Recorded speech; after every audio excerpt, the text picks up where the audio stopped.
투수 한기주가 며칠 전 은퇴를 선언했습니다. 그를 얘기할 때 전성기가 짧았지만 뛰어났던 마무리 투수, 이런 식으로 표현할 야구팬은 극히 드물 겁니다. 무슨 얘기냐면요, 우리는 그가 이룬 것보다 안타깝게 이루지 못한 것들을 더 크게 기억할 수밖에 없기 때문이죠. 한기주라는 선수와 그 배경을 아는 야구팬이라면 혹사로 망가져 꽃 피우지 못한 재능을 가장 먼저 떠올릴 테니까요. 딱히 야구팬이 아닌데 투수 한기주를 알고 있는 사람이라면 아마 베이징 올림픽 99.9 속광남 정도를 말할 겁니다. 정말 아이러니하고 슬픈 일이죠. 한기주는 분명히 뛰어난 투수였지만 우린 그에 대한 추억과 예찬보다 아쉬움을 더 크게 얘기할 테니까요. 혹은 그에 대해 완전히 잘못된 인상을 갖고 있던지요. 제가 얼마 전에 다른 영상에서 특급 유망주 선수를 이렇게 혹사시키면 난리 난다 라는 말을 했는데요. 네, 사실 개드립으로 만든 영상이긴 하지만 굳이 따지자면 100% 맞는 말이 아닙니다. 아니, 오히려 틀린 말에 가까울지도 모르겠네요. 유소년 선수 유망주 관리 혹사 문제는 어제 오늘 일이 아니거든요. 특히나 한국, 일본 야구에서 고교 에이스에 대한 혹사는 오랜 역사를 갖고 있습니다. 일본에선 아직도 어깨는 쓰면 쓸수록 강해진다, 혹은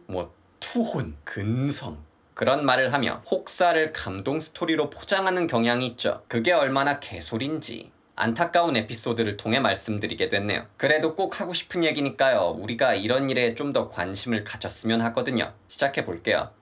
고교 선수 한기주는 초특급 유망주였습니다. 지금도 구글 검색으로 이런 기사를 쉽게 찾아볼 수 있어요. 186cm, 90kg의 다부진 피지컬, 고교생이지만 이미 150kg를 쉽게 던지는 엄청난 스터프, 그의 기량과 유망함에 대한 극찬이 쏟아지고 자신의 재능을 아는 이 어린 선수는 패기가 넘쳤습니다. 당당하게 야구 역대 최고 투수 중 하나인 랜디 존슨을 거론하기도 했죠. 그렇게 한기주는 엄청난 기대와 스포트라이트, 그리고 그에 걸맞는 대우를 받으며 화려하게 프로에 입단합니다. 근데 프로 데뷔 당시 이 어린 선수의 몸은 벌써 멀쩡하지 않았어요. 이미 팔꿈치가 상해 있었죠. 그러나 수술이 아닌 재활도 가능이란 소견이 나왔던 걸 보면 이 젊은 선수에겐 아직 관리를 통해 회복하고 거듭날 기회가 있었습니다. 그것도 아주 신중한 관리 말이죠. 그러나 그는 2016년 데뷔 시즌부터 선발 불펜을 오가며 보직조차 안정되지 않은 채 140이닝을 던집니다. 수술하거나 재활하거나 소리 듣는 투수에게 140이닝이란 숫자부터 이미 말이 안 되는 겁니다. 하지만 그래요. 계약, 프로, 현실 좋습니다. 더 따져보죠. 아까 보여드린 최대 50개, 적정 투구수 40개와 선발 투수라는 보직은 전혀 맞지 않죠. 실제로 한기주는 선발로 프로 경력을 시작했으나 시원찮았습니다. 일정 투구수가 넘어가면 눈에 띄게 흐름이 안 좋아졌죠. 왜 그랬을까요? 데뷔 시즌 후반 한기주는 불펜으로 보직을 변경하고 상당히 뛰어난 활약을 선보입니다. 자, 경기당 투구수는 적은 불펜으로 가서 관리를 받은 걸까요? 아니요. 야구 팬이라면 입이 떡 벌어질 만한 거지 같은 로그를 하나 보여드리죠. 그의 2006년 후반기 등판 기록입니다. 이틀 연속 1과 3분의 2이닝, 3이닝 연투, 2이닝, 3과 3분의 1이닝 이틀 연투, 하루 휴식, 곧바로 3이닝, 2이닝 연투. 9월 30일 1과 3분의 1이닝, 다음날 10월 1일 더블헤더 2경기 전부 등판, 다음날 10월 2일 3이닝 55구. 보이시나요? 그냥 3일 연투가 아닙니다. 이틀째는 하루 2경기를 치르는 더블헤더에 모두 등판해 도합 50구를 던졌어요. 그리고 바로 다음날 또 나와서 55구를 던졌다고요. 이건 정말 최대한 좋게 말해 제정신이 아닌 선수 굴리기입니다. 무슨 1980, 90년대 최동원, 선동열 시대도 아니고 2006년이에요. 베이징 올림픽 불과 2년 전입니다. 데뷔 시즌 이후 한기주는 어떻게 됐을까요? 2007년 마무리로서 뛰어난 성적을 냈지만 그의 몸이 멀쩡해진 건 아니었습니다. 수술 얘기가 나옵니다. 선수도 원했다고 합니다. 그러나 현장에서 반대의 목소리가 나옵니다. 여기서 말하는 현장은 사실상 감독의 목소리입니다. 결국 선수는 재활로 극복하겠다는 의지를 보이게 되고요.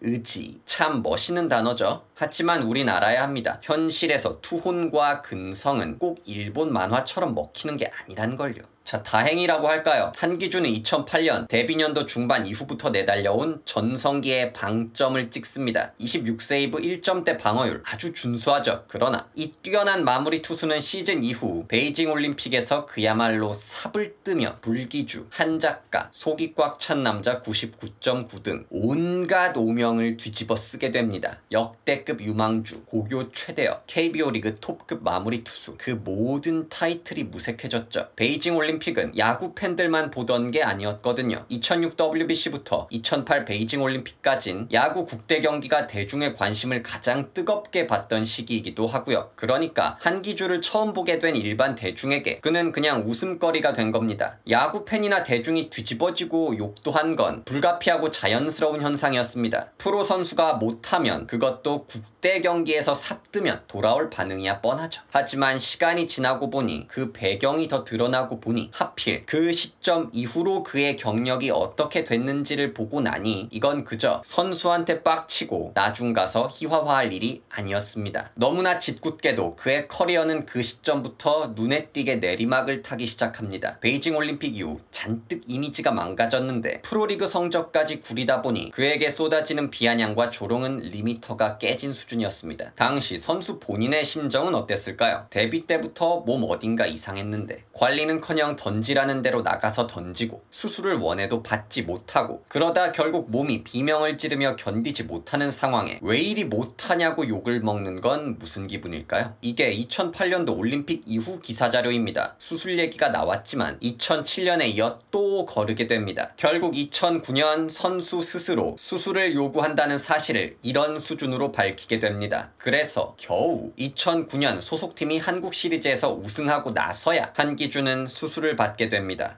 우승 중요하죠. 우승 중요합니다. 프로팀의 목적이죠. 그런데 한 선수의 인생과 경력을 바꿀 수 있는 수술을 몇 년씩이나 미뤄대다가 이젠 됐다 식으로 등가 교환할 대상은 아닙니다. 수술이 필요한 선수가 수술하는 게 무슨 노고에 대한 보답이고 보상입니까? 이 말 다시 보세요. 왜 보여드리냐고요? 네, 몇 년을 미룬 팔꿈치 수술 후 한기준은 화려한 부활 혹은 일부 사례처럼 팔꿈치 인대 접합 후 구속 상승 현상을 경험하긴커녕 결국 어깨까지 다치게 됩니다. 그리고 끝까지 부활이나 반등은 없었습니다. 불꽃 같던 구속은 온데간데 없이 사라져버렸죠. 시작할 때 말씀드렸다시피 투수 한기준은 은퇴를 선언했습니다. 그는 데뷔 이후 첫 소속팀에서 2명의 감독을 거쳤습니다. 한 명은 관리가 필요하다는 어린 투수를 무지막지하게 굴렸고, 한 명은 투수 본인의 호소를 무시하며 수술을 미루게 만들었습니다. 누가 책임집니까? 선수의 팔을 망가뜨리면 그 선수의 경력과 미래를 대체 누가 책임지나요? 스포츠에 if는 무의미합니다. 야구 역시 마찬가지죠. 야만업시란 말이 괜히 있는 게 아니니까요. 그러나 한기주가 부상을 당하지 않았다면, 한기주가 혹사당하지 않고 관리를 잘 받았다면, 한기주가 고교 때 기대받던 포텐셜대로 성장했다면 어디까지 갔을지 알 수 없습니다. 전성기를 좀 더 길게 가져간 마무리 투수였을지, 아니면 KBO에서 손꼽히는 에이스가 됐을지, 그도 아니면 정말 고교 때 받던 기대 그대로 기량이 만개한 초특급 투수가 됐을지 모르죠. 아무것도 장담할 수 없습니다. 우린 그 가능성조차 제대로 확인하지 못한 겁니다. 이게 안타까운 일이 아닌 뭐겠어요. 한국인 현역 최고의 투수는 명실상부 류현진이죠. 2006년 드래프트 당시 류현진은 2차 1라운드 2번으로 지명받았습니다. 한기준은 1차 지명 대상이었습니다. 그의 계약금은 무려 10억이었죠. 기록이었습니다. 메이저리그 구단에서 그를 200만 불 이상의 금액에 데려가려 했다는 말도 있었죠. MLB에서도 100만 달러 이상의 계약금 제시는 특급 유망주에게만 해당합니다. 더군다나 정말 200만 불 이상이었다면 초특급 유망주 대우죠. 그 박찬호가 120만 불, 김병현이 225만 달러를 받았습니다. 물론 말씀드렸다시피 if는 의미 없지만요.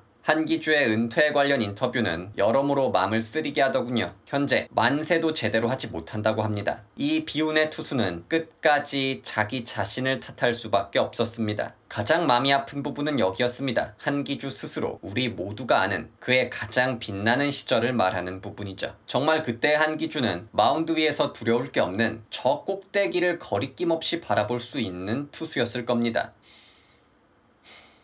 이제와 달리 무슨 말을 할 수 있을까요? 앞으로 그가 걷게 될 새로운 길, 새로운 경력을 응원합니다.